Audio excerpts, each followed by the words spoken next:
We're going to be moving on to a slightly different topic now. We're going to be talking about Baroque.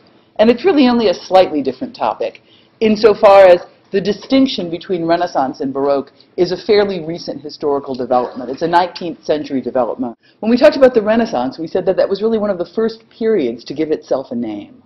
People in the Renaissance were feeling quite pleased with their own engagement with history and their ability to supersede the efforts of the people who came before them.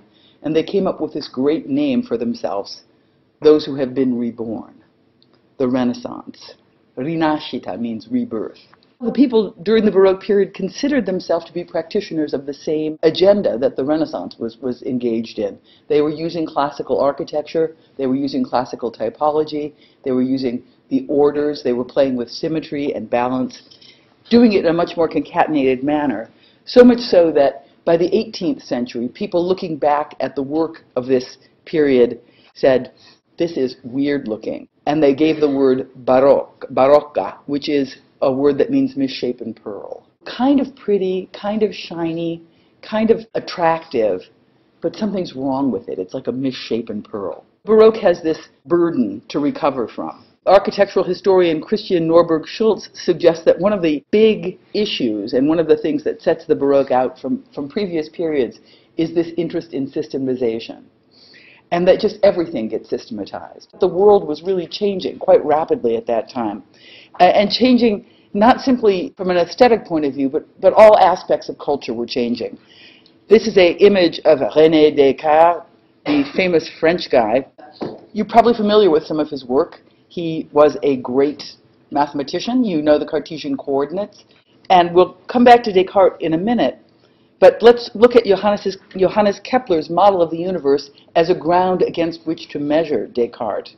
This is the great astronomer Kepler making a model of the universe. And in spite of the fact that Kepler was able to make really, really accurate empirical measurements of the orbits of the planets and so forth, showing him that these were elliptical. He could plot them as elliptical based on his observations. When he had to make a model, the model was in fact based on these Platonic solids. Because even then, Kepler bought into the idea that things that you perceive with your senses aren't exactly true. Paying too much attention to nature is not exactly true.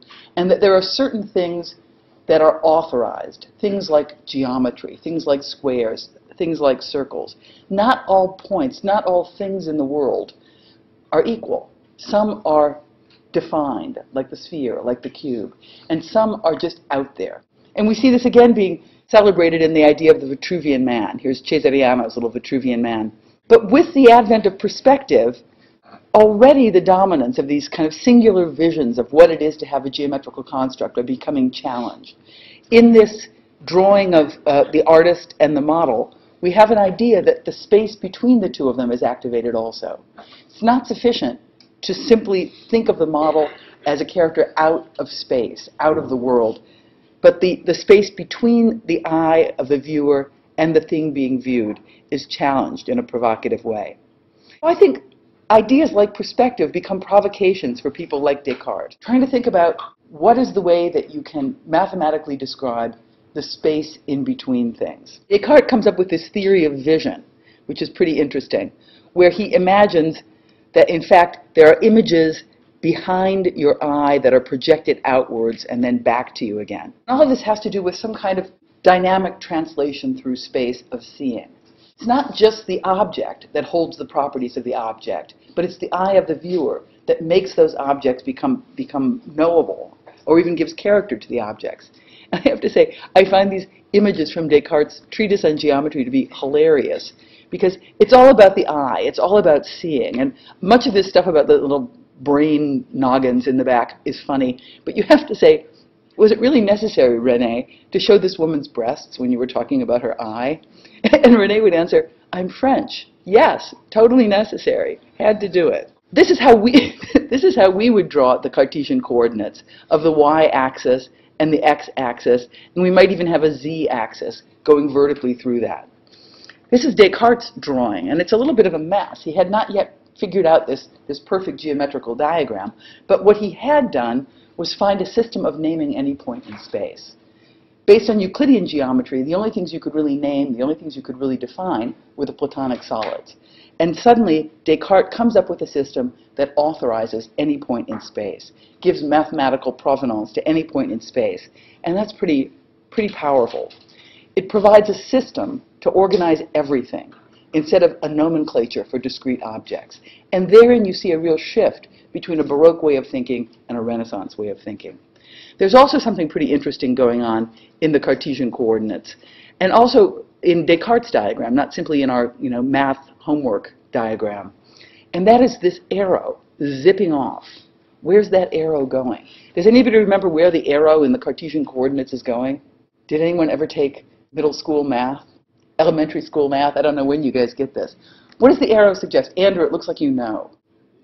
Infinity, which is a new concept, right? The idea that something could be whooshing off to infinity, the idea that not all things are bounded, but that an axis could extend infinitely, is another kind of amazing discovery that pertains to the Baroque period.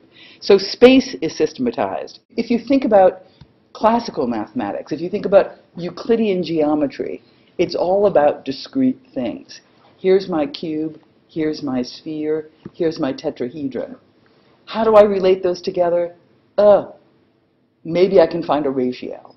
But that ratio only gets me a relationship between a couple of things, maybe two, maybe three. And then I'm out of luck. Something like Cartesian mathematics begins to give you a way of relating everything, because every point can be equally verifiable in the space of x, y, and z. And likewise, you have people like Newton and Leibniz thinking about physics, thinking about calculus, inventing calculus, and beginning to give you a way not simply to talk about things in space, but space itself. The idea of infinity, the idea of these axes whooshing off to space, is a powerful provocation. And it really begins to reshape, I think, the way people in the Baroque period conceptualize space. You think about a Renaissance axis where an axis is a thing that's terminated. You want an axis, I'll give you an axis, and I'll put an obelisk at the end. As we move further into the Baroque, particularly into the French Baroque, the idea of the axis often becomes this extensible shaft of space, frame of which is delimited, but the boundary of which is not set. So the idea of building infinity becomes attractive. Even things like statecraft become systematized. You have great countries coming together. In France at this time you have Louis XIV pulling together all the minor nobles and really beginning to establish a centralized state in a way that you hadn't seen it before. And certainly in the realm of architecture, urban space comes to the fore. That is to say, the issue is not so much individual buildings, the design of an individual building, but the engagement of that building in an urban fabric. And in that sense, the design of the city as a whole, the design of public space, not simply the design of private edifices. And so infrastructure, and not simply roads and not simply squares, but also the rebuilding of aqueducts, the draining of swamps, the clearing of river canals. All of these things happen during the Baroque period. Things that are really distinctly modern in terms of the ability to use power not simply for local interventions, but really to reshape things on a global scale.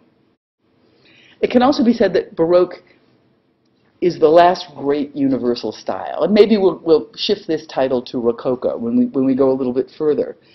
What I mean by that is during the Baroque period, people felt pretty sure that there was just one way to make architecture. You could make it extremely well using the kit of parts of the Baroque, or you could make it badly using the kit of parts of the Baroque. But there was no opportunity to say, I'm going to make a Gothic church, or that Islamic architecture that I saw pictures of, I'm going to do some of that, or I think I'll make Chinese architecture. This idea of eclecticism, that there is a myriad of possibility out there in terms of style, simply didn't exist. Nor did the idea that somebody would simply reach into their own imagination and come up with something exist. Architecture during the Baroque period was embedded in a tradition and extended that tradition. And I guess the last point I want to make is this idea of synthesis. It's a theme that we've been using periodically throughout this course to talk about the movement of style. And I think we can use it to talk about Baroque. We talked about Gothic. for example, earlier on. And we noticed that Gothic was all about a kind of virtuoso play of space and light, so much so that a person inside of a Gothic space would feel no ability to engage this space rationally, but rather you kind of get swept away emotionally by the power of the space. You become persuaded that something astonishing is happening, and you can't quite figure it out. It's very persuasive, it's very rhetorical, it's very strong emotionally, while Renaissance space is very rational, very clear. And so you might say there's a synthesis going on in the Baroque between that strong emotive power of architecture that we saw in Gothic, between this multimedia effect of light and color and material, and the use of the orders, and the use of classical typology, and the use of proportion. So you put those things together and you get a little something like Baroque. Earlier we spoke about the sack of Rome in 1527, and if any of you are wondering what the sack of Rome was, it is not the souvenir bag that you get when you go to Rome, but a sack is a violent raid of a city. It's when you just trash the city, you burn things, you tear things down. And when that happened, by Charles V, the Holy Roman Emperor, coming down from the north, the Vatican began to feel itself a bit less powerful than it did in around 1500. And there was also a strong desire to reclaim some of the ground that had been lost. And the ground had been specifically lost to Protestantism, which was rising in the north. It is associated with a counter-reformation, which is a movement within the Catholic Church to stave off advances of Protestantism. In 1517, Martin Luther nailed 95 theses on the wall of a church establishing Protestantism, saying these are the things that we stand for, these are the things that you fail to do.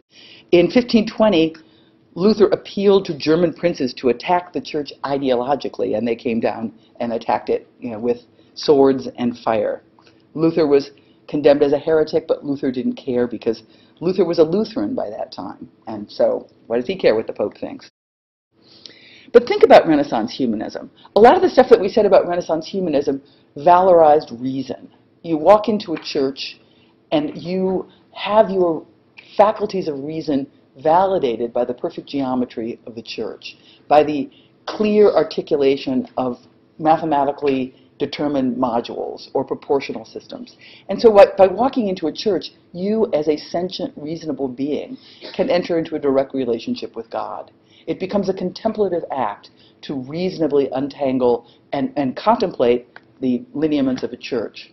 That's not so good if you want to have a really strong hierarchy for your church, which is what the Catholic Church wanted to have. They wanted to have a really strong separation between the priests and the clergy. They wanted to be able to find an architecture that allowed that to happen, and they looked back and said, well, it was going pretty well during the Gothic period. They didn't call it the Gothic period, but during this time, this pre-Renaissance time, the church was powerful. A council was convened called the Council of Trent, and this is Pope Paul III talking about the Council of Trent. And the Council of Trent had as its specific ambition the reformulation of church policies, to try to gather its strength together, to try to combat encroachments from the Reformation. The Council of Trent is 1545 to 1563. That's just a couple of decades after the sack of Rome. They're moving fast to reestablish their power. And one of the things that they do is they call everybody a heretic who's a Protestant, which is a serious thing to hear. And they began to define ideas about what church building could entail. And one of the things that was prohibited was centralized church planning, because the centralized church plan was too much of a diagram for rational humanist engagement with the divine.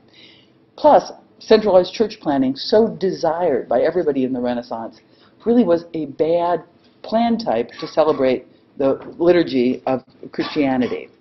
Another thing that happened at roughly that period is the pantheon of saints began to expand.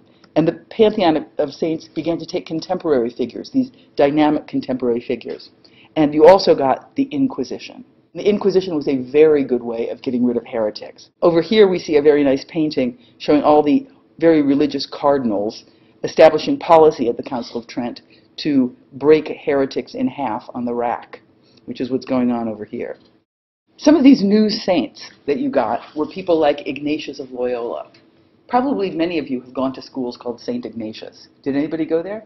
There's a big one in Cleveland with that name. Okay. St. Ignatius was a dynamic preacher. He was a spreader of the faith. He sent off people from his order all over the place, places like China, even India. You had these Jesuits, that was his order, going hither and yon. St. Ignatius himself had a method of contemplating the suffering of Christ, which was to reenact the suffering of Christ. He would go into this almost state of trance and perform on himself flagellations or beatings or piercings so that he could personally enact, in a bodily sense, the sufferings that Christ had on the cross and when he was being persecuted.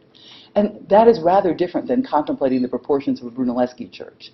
This idea that reason alone is not enough to have a strong engagement with religious experience. You need to use your entire body. You need to surrender reason and become just kind of feeling creature. These are some more splendid views of heretics. You can put heretics on the wheel until they break in half. You can hang them. You can burn them, and I can't quite see what's going on here, but very religious people thought of these, so these must be very good. There were a couple of other saints that were canonized. One was Santa Teresa of Avila, and she had this very powerful religious vision that involved all of her senses. Another was San Filippo Neri. San Filippo Neri introduced music into the church service so that instead of simply hearing some guy preach in Latin, suddenly they were singing and musical performances. And again, these things stir your senses in the same way that St. Ignatius' spiritual exercises stir your senses and force you to contemplate the religious experience in a bodily sense. You can burn them, and I can't quite see what's going on here, but very religious people thought of these, so these must be very good. So let's go back to this parsing of terms between Renaissance and Baroque. People like Heinrich Wölfflin help Baroque reclaim legitimacy by establishing ground rules that it plays by that are slightly different than the ground rules that were aimed for during the Renaissance. Heinrich Wölfflin, one of these German art historians. And it's interesting, these German art historians are almost all genetically connected to Hegel. And by genetically, I don't mean they are the children of Hegel, but they're the intellectual children of Hegel. You can find this lineage of famous art historians that studied with Hegel that pretty much spin off to most of the famous art historians that at least up through 1950 were dominating the discipline. Wölfflin wrote a book in 1888 called Renaissance and Baroque, and then he wrote another book in around, I think, 1911, 1912 called Principles of Art History. And the latter is a kind of clearer reflection on impulses that were described in the first one.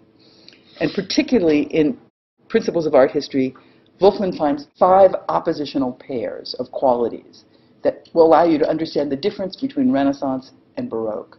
And this notion of oppositional pairs shows you that he descends from Hegel. He's thinking about Renaissance to Baroque not simply as new stuff proliferating, but that one thing arises dialectically in opposition to the other. You can begin to understand its relationship, but its relationship is not simply bad version of Renaissance, but something aiming at quite different things. Wölfflin says a Renaissance quality is linear, and a Baroque quality is painterly. We'll look at images of these, but I'll just parse them for you a little bit. Well, linear has to do with line, right? That the primary way that the image is communicated is through line, through delineation, as opposed to painterly. Painterly means fields of color, the tactility of paint, the gesture of the paintbrush, all work to communicate that image. And you might say, okay, that's true about painting, but how does that pertain to architecture? And I would say it has to do with the surface of the wall. If you think about a Quattrocento wall, it would be flat as a pancake, maybe articulated in little polychromatic panels, but quite flat. Already when you begin to think about a, say, Michelangelo wall, like the Laurentian Library, there are different layers to it. When you get to a Baroque wall, there'll be incredible plasticity of the wall, niches carved out, columns popping out, so that you get ambiguity about exactly where the surface is, and the surface presents itself as a play of light and shade, rather than simply a plane that you can name. The next thing that Mr. Wölfflin tells us we need to pay attention to is how space is constructed.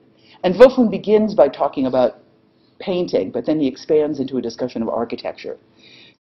He talks about planar recession versus diagonal recession. Planar recession is basically one-point perspective, where things march back in a series of planes. Diagonal recession might be 2 or even 3-point perspective, where there are multiple vanishing points.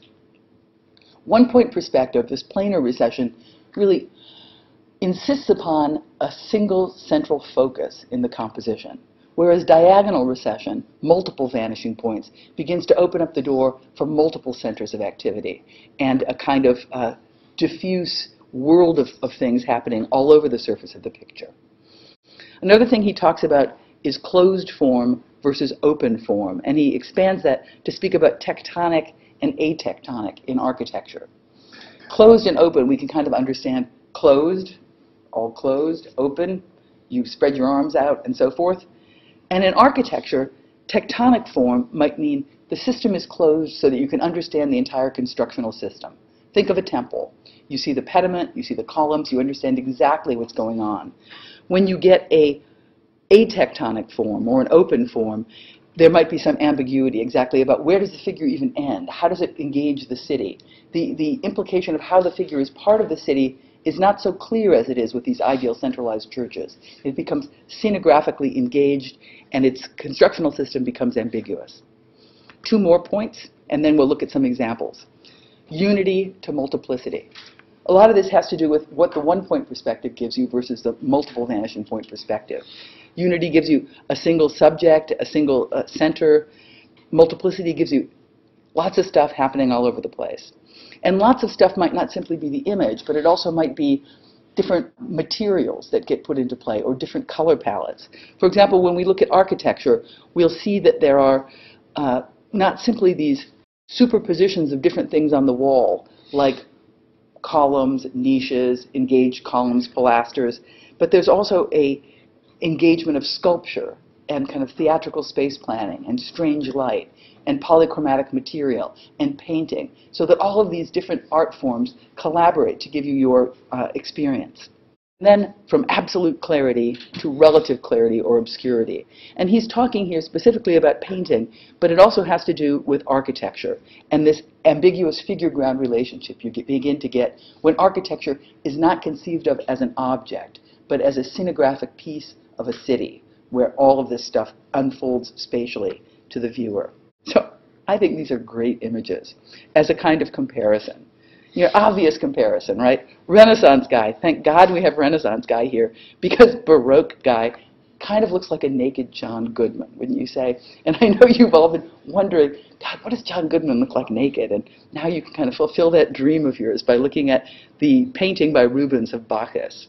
But it illustrates our argument quite well, that in terms of linear, well, it's a drawing, of course it's linear, but even if it were a painting, it could have this kind of dominant representation of the form through line. Planar recession, we see things organized on the orthogonality of the plane. Closed form, well, it depends on where he's standing. Everything is contained within the circle. It's one thing, and it's clear as clear can be.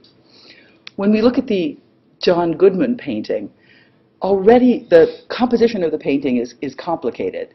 It's not planar recession, it is diagonal. Or in fact, the whole thing is a kind of spiral. It's an intricate tangle of figures. And you might say, okay, this is the guy in the center, but all the other people are participating in this. So you have multiple foci. You don't have your absolute clarity. If this were a better image, you would see the way Rubens handles paint. And Rubens handles paint the way pastry chefs handle frosting. He just slops it on. From a distance, it looks like it's nicely drawn, but if you get really close to it, it is just this mush. There's a word called impasto, which means paste, and that's the materiality of paint. And I love Rubens. This is because I'm sophisticated. You guys hate Rubens because he makes these gross-looking people. But forget about the gross-looking people and look at the quality of paint, look at the quality of light, look at the quality of composition. Rubens is really fabulous. And there's also something interesting even about John Goodman in his corporeal plenitude. And that is, Rubens is looking at nature. Rubens is not hyper-idealizing things. There is an interest not just in perfection, but in how things are in the world. And he's looking at that with great care. In terms of relative obscurity, you might say the light in the Leonardo, of course it's a drawing, clearly shows us everything we need to know about the figure. And in the Rubens, there is this chiaroscuro, which is an art history term meaning clear dark. And that simply means this strong play of light and dark, chiaroscuro. So figures begin to be swallowed up into the background instead of being clearly revealed and clearly illuminated. Let's see how that plays out in architectural terms. And here on the left, we have San Carlo alle Quattro Fontane by Mr. Francesco Borromini.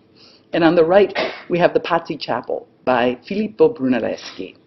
And they couldn't be more different, right? We'll talk more about the Borromini later on, but just in terms of what is a wall, look at the facade of San Carlo alle Quattro Fontane, and look at the wall in the Pazzi Chapel. Pazzi Chapel, as a reasonable human being, I look at the wall of the Pazzi Chapel, and I am confirmed in my own sense that I'm a smart person and that the world is knowable. I see these nice modules, I see these pilasters giving me these really clear figures. Ooh, half a circle, ooh, square, things are great. I come over to the Borromini, and it is really ambiguous.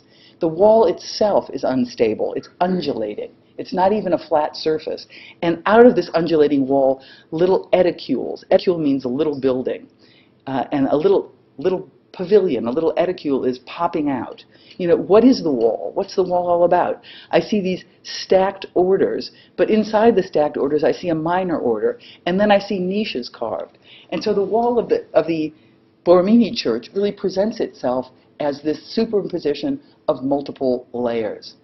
You might compare it almost to the structure of Baroque music, like a fugue, where you have counterpoint going on. You get various themes and variations on themes being simultaneously played over one another to create these kind of complex and very rich patterns. Even in terms of planar recession versus diagonal recession, this thing really emphasizes the orthogonal, and the orthogonal really allows itself to be understood in terms of a series of planes. This thing hasn't got an orthogonal line on it. It is this kind of weird jelly bean of an ovalized cross.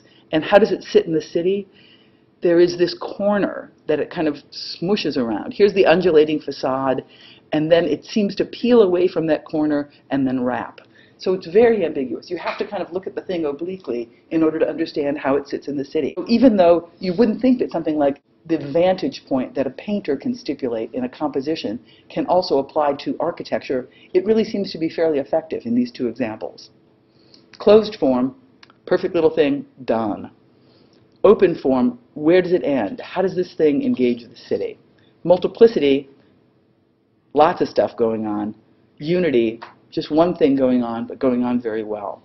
Relative obscurity, the play of shadow, the chiaroscuro of the building absorbing its own figurality into light and shade. Absolute clarity, got it. Let's take a little march through sculpture. And here we have a couple of examples. This is Donatello representing the Quattrocento. This is Michelangelo representing the Cinquecento. And this is Gian Lorenzo Bernini representing the Seicento, the 1600s. And so the 1600s is the period that more or less containing the Italian Baroque. You can see a number of things here, but first let's look at these two guys. The contrast between the Donatello and the David by Michelangelo is fairly marked. Donatello's David is a real classical nude. He's got the contrapposto going on. He's also got the unity of action going on. He has completed his act. He has killed Goliath. His foot is at the head of Goliath, and he is at a moment of repose, contemplating the completed act. Perfect. Michelangelo's David has got his sling over his shoulder and his rock in his hand. There's incredible focus going on here. He's about to complete the act.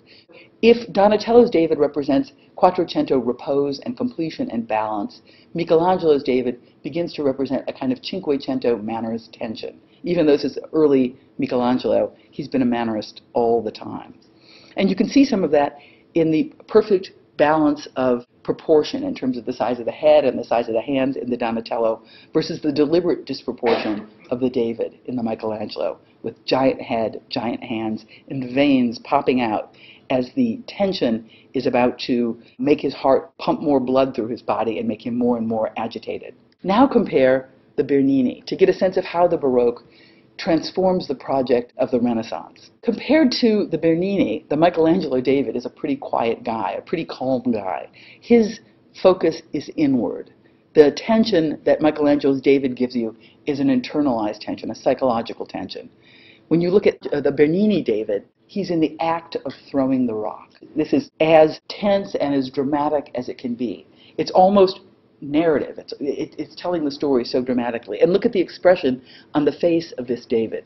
Again, it's like the guy twisting up his face, forgetting about his beauty, and being way more interested in the hurling of the rock to kill the giant. And let me also say a word about virtuosity, because Bernini is amazing. This is the sling, and it's made of stone. And how is that possible, right?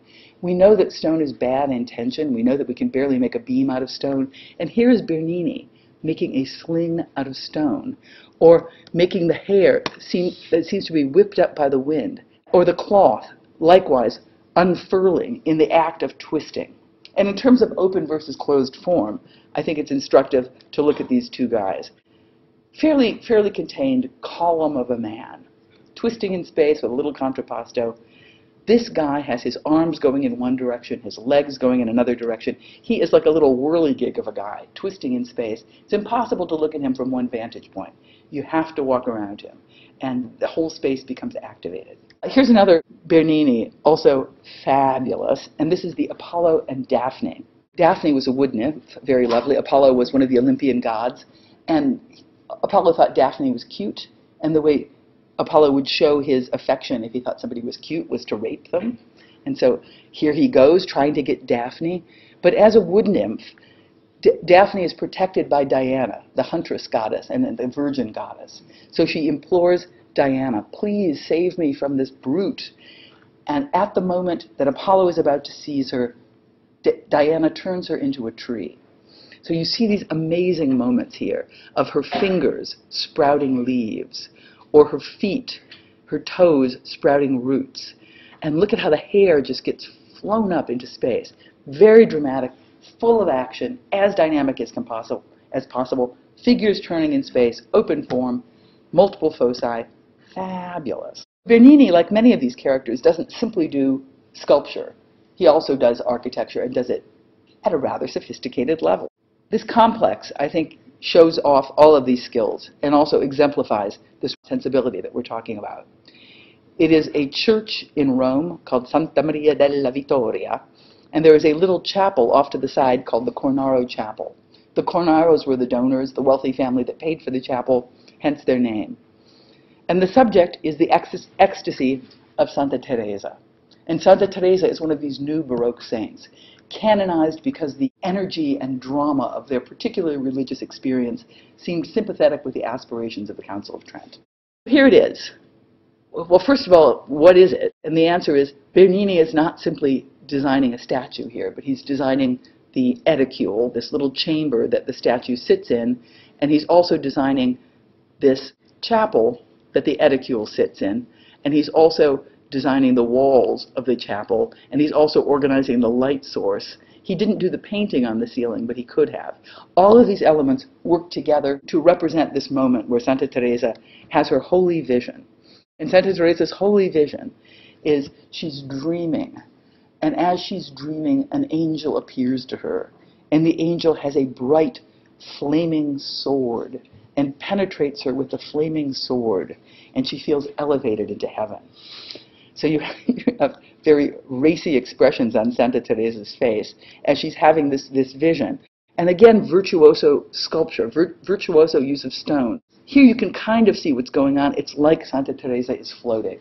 He organizes it in such a way that shade rakes beneath her, and you get a sense that she's being elevated off the ground.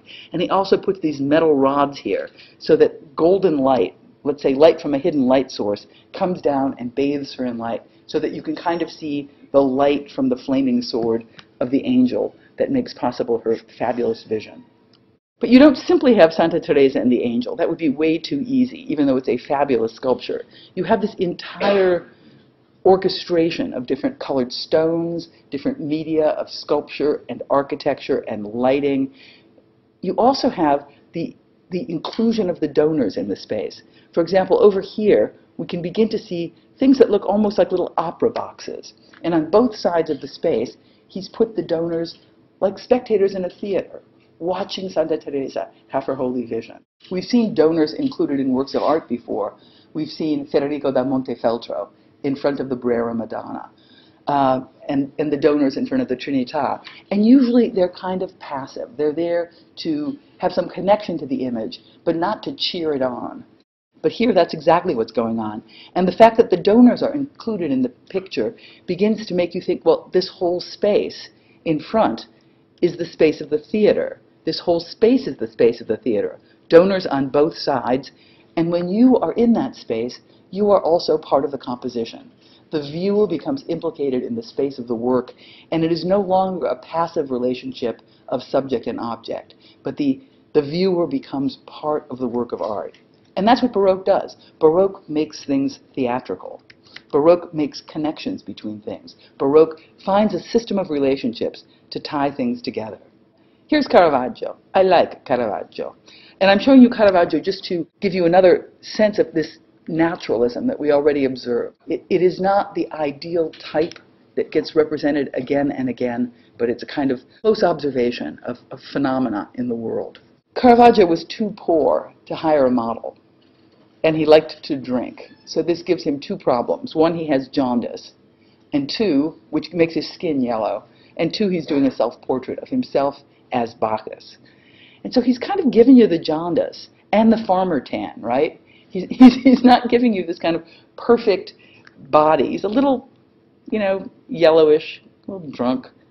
Great painting. Or here, Caravaggio doing Doubting Thomas, where Thomas is sticking his finger into the wound of the resurrected Christ. And it is gory. It's not a symbol of sticking a finger into a wound of Christ, but he's trying to be as anatomically accurate about what it is to pierce the flesh of a person. And Caravaggio uses light with this extreme chiaroscuro, where you see the figures barely emerging from the background. And the light, therefore, becomes another participant in the composition, in the same way that the light source, the hidden light source of Bernini's Santa Teresa became a contributor to the painting. And there are occasionally these great battles between Baroque figures. One battle we will see will be Borromini versus Bernini. We'll go into that at length next time. But in the world of painting, the big battle is Caravaggio versus the Carracci, particularly Annibale Carracci. Both Bernini and Carracci are these incredibly courtly, polite, charming individuals, so they get the big commissions. And both Caravaggio and Borromini are just so into their art that they can barely talk to people. They both murdered someone, just couldn't rein it in. You got to do that sometimes. And so you see the difference in their composition. This Marriage of the Gods in the Farnese Palace, in that big piano nobile room in the Farnese Palace, is a spectacular work of art, but it's fairly conventional in terms of the way it organizes its subject matter and even in the way it organizes its space.